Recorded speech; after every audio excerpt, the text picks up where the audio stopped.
E o assunto por aqui no Agricultura BR agora é o mercado do café. E vamos começar falando já em grande estilo. Vou conversar com Eduardo Carvalhais, um dos maiores especialistas do mercado de café no Brasil. Ele que representa o escritório Carvalhais e vai responder algumas perguntas importantes aí para o setor da cafeicultura nacional. Carvalhais, obrigado pela sua participação mais uma vez aqui no Agricultura BR. E olha, nós tivemos essas floradas agora recentemente, um retorno de chuvas em áreas importantes produtoras em Minas Gerais. Como é que essas floradas elas acabam influenciando os negócios, né, e principalmente os preços do café e quem sabe até a produção final da safra? Boa tarde, Carvalhais, seja bem-vindo. Boa tarde, Fabiano.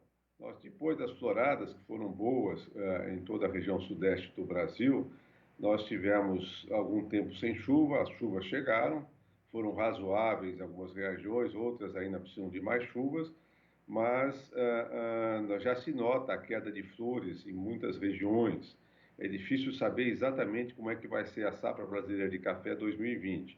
Ela é de ciclo alto, deve vir a ser mais alta do que a deste ano, mas nós vamos depender muito do clima daqui até lá. Essas chuvas em algumas regiões foram suficientes no curto prazo, outras ainda torcem para que até o próximo fim de semana cheguem mais chuvas ainda e ajudem a reter boa parte dessas flores. Elas vão ficar, depois elas vão ter que se transformar em frutos, e esses frutos ter muita chuva em janeiro e fevereiro, para que eles virem a nossa nova safra em 2020. Nós também vamos depender da temperatura. Esse ano as temperaturas têm sido muito irregulares, mas está quente para essa época do ano em boa parte das regiões produtoras do Brasil. Tudo isso vai influir na safra do ano que vem. E nós precisamos que essa safra seja de muito bom tamanho, porque essa safra atual, a 2019, foi menor e de pior qualidade.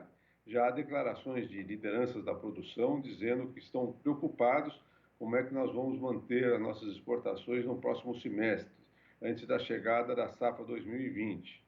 Os produtores, por sua vez, estão ressabiados, não sabem como fazer, os preços são baixos atualmente oferecidos para eles, e eles se perguntam se nesse ano de safra menor os preços estão assim, como é que vai ser no próximo ano, que vai ser uma safra cheia? E hesitam muito em termos de investir em fertilizantes e defensivos, né? Tudo isso é um problema, porque se eles não investirem no que tem que investir em defensivos e em fertilizantes, a safra do ano que vem não vai atingir todo o potencial possível a partir dessa florada, e também nós podemos vir a ter problemas com qualidade, com ataque de pragas. Todos esses vetores é que vão compor para nós chegarmos em 2020, lá em maio, junho de 2020, começarmos a colheita da nova safra. É difícil, mas a florada foi boa, sim, mas, por outro lado, agora as fotos que nós recebemos de perdas nessas floradas, de queda de flores, também são significativas. Carvalhais, com essa situação, com isso, a pressão mercadológica fica maior?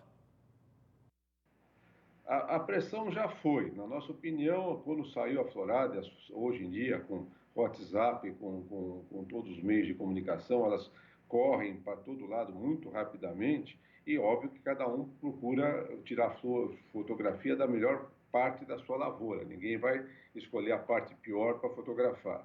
Então, as fotografias foram realmente muito bonitas, mas depois já circulam queda de parte dessas flores, e principalmente começa a se tomar o pé da situação da safra atual. Se a safra do ano que vem não for grande, nós vamos ter problema para manter nosso fluxo de exportações. E lá fora do Brasil, os grandes compradores de café já começam a perceber isso. Como também já começa a perceber que, se os preços continuarem baixos do jeito que estão, eles não vão estimular os cafeicultores a cuidarem dos seus cafezais como deve ser cuidado. Nós esperamos que mais à frente os preços reajam. Já foi absorvida essa florada e eles percebem isso. Nós não vamos ter o ano que vem, segundo todos os agrônomos com quem eu conversei, uma nova safra recorde, como foi a de 2018.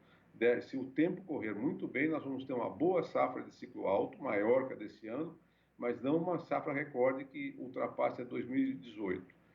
Isso é o que nós recebemos de informações no momento. Carvalhais, Nós temos Carvalhais, lideranças do setor, elas estão conversando, estão discutindo, estão se reunindo com o governo federal, através do Ministério da Agricultura, buscando apoio aos cafeicultores brasileiros, o que é um fator muito importante. Ainda não se chegou a um consenso, como é que isso vai funcionar, mas o socorro é em relação mesmo aos preços do café. Como é que o senhor avalia essa questão? Nós temos crescido o nosso volume de exportação nos últimos anos, avançado sobre o mercado dos nossos concorrentes. Nesse ponto está tudo bem. Inclusive, a gente pode falar que a fase que vive o café no mundo é a melhor da sua história. A única coisa que não vai bem, onde existe uma crise, é no preço do café verde. Então, quem acaba absorvendo e pagando por todo esse desenvolvimento do café no mundo, novos consumidores, crescimento na Ásia, agora começa a crescer na China, é o cafeicultor. E ele está bastante insatisfeito com isso. Agora, nós temos que tomar muito cuidado para que tipo de ação que o governo tome, porque nós temos que tomar uma ação para valorizar o café do Brasil, e não o café como todo, que nós vamos acabar ajudando os concorrentes do Brasil. O Brasil fez a lição de casa, investiu muito, melhorou a qualidade, melhorou muito a produtividade por hectare no Brasil. Nós estamos muito à frente dos nossos concorrentes. Estamos avançando aos poucos e acho que nós, em algum tempo, chegaremos a 40% do consumo mundial de café abastecido por café brasileiro. Mas quem paga a conta de tudo isso aí é o cafeicultor, que está vendendo café a preços que não remuneram todo o esforço que ele teve nos últimos 20 anos. Então, o governo pode sim ajudar, ele tem procurado aumentar o volume de financiamentos, o Ministério da Agricultura está sensível ao apelo das lideranças dos cafeicultores e vamos ver o que eles podem fazer, mas isso tem que ser feito com cuidado para nós realmente ajudarmos o cafeicultor brasileiro e não criarmos uma ajuda para toda a cafeicultura mundial. Carvalhais, para encerrar, mesmo diante desse cenário, o cafeicultor, ele pode ficar confiante? O cafeicultor tem que ter paciência, não, ele deve sim investir no seu cafezal. O que é importante é isso, que a imagem do café no mundo está muito boa, o consumo mundial de café cresce na Europa, cresce nos Estados Unidos, cresce aqui no Brasil e começa a crescer bastante na Ásia. Nós temos lá o Japão, que é um grande consumidor de café do Brasil, e agora cresce o consumo também na Coreia e começa a crescer com intensidade na China. Portanto, o café é um bom negócio. Nós vamos ter que ver como fazer para que uma parte maior de toda essa riqueza que o café vem gerando no mundo fique na mão de quem produz, do cafeicultor.